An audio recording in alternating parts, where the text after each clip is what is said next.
with Cedric Haynes. Happy New Year's Eve, everyone. Let's start you off with a look at the final morning here of 2025. Can you believe that? Yeah, we're here, folks, and we're here with cold temperatures to wrap up this final morning of the year.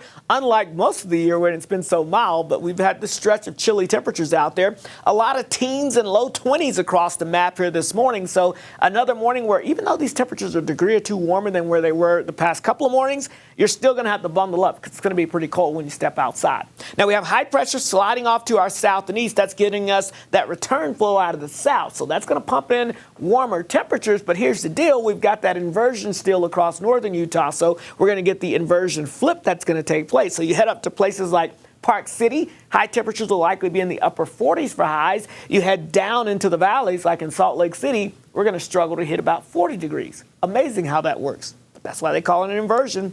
Otherwise, as you look to the south, we've got clouds on the increase. We'll see more of those throughout the day. And here's our next storm system. You can see that rain moving into portions of southwestern California. That will continue to build across the state as we go into the next 24 hours. So let's time it out with Futurecast. Again, most of the daylight hours today are going to be dry across most of the Beehive State. By the time we get towards 4 or 5 o'clock, we will start to track some showers here from St. George to Cedar City. It'll start off fairly light and very isolated in nature, so don't expect a lot of widespread rain right away. By the time the clock strikes midnight, though, that's a different story. I do expect to see increasing rain chances across pretty much the entire state. Notice there's not a lot of blue on the map, so that tells me that that southerly flow is going to pump in warm enough air that unless you're about above 8,500 feet, this is primarily going to be in the liquid form. With that being said, though, there is the potential early New Year's Day morning as we get towards that time frame here that temperatures, let's say up into the northwestern desert areas and maybe over towards portions of Castle Country could be right at or slightly below freezing. Now, I think because we're going to have warm air moving in upstairs in the atmosphere, any snow that tries to fall through that warm air will melt back into liquid, so it will rain at the surface. But as this rain makes contact with the temperatures below freezing at the surface, we could have a little bit of freezing rain. Hopefully we don't see that, but if we do, it could create a little glaze of ice. So we'll be watching that again, primarily for portions of the Castle Country. And then as you get up into the Northwest Desert, I think along the Wasatch Front, definitely just mainly some liquid. And we'll see liquid rain throughout most of the day with some very high elevation snow in the mountains above 8,500 feet. And that'll continue even into your Friday morning as we get that northwesterly flow, typically increases the chance of some precipitation across the northern half of the state. By the afternoon, though, drier air, sunshine builds in, and Saturday looks mainly dry with that sunshine.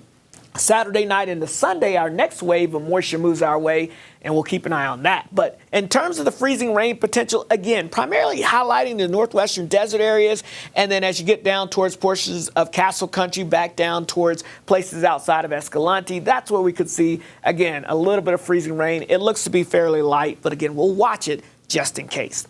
New Year's Eve forecast, St. George, the evening hours. Make sure you have the rain gear with you. It looks pretty wet once we get past 8 o'clock. Right on through midnight and beyond. The Wasatch Front will stay dry primarily during the first half of the evening, but by 10, 11, midnight, we'll start to introduce that chance of rain. Rain chances fairly likely during the overnight hours into your New Year's Day. St. George, mid-50s, turn into the low 50s for New Year's Day with, again, off and on rain showers starting this evening through your New Year's Day. We'll taper it off early Friday, a break on Saturday, more chances for rain Sunday into next week.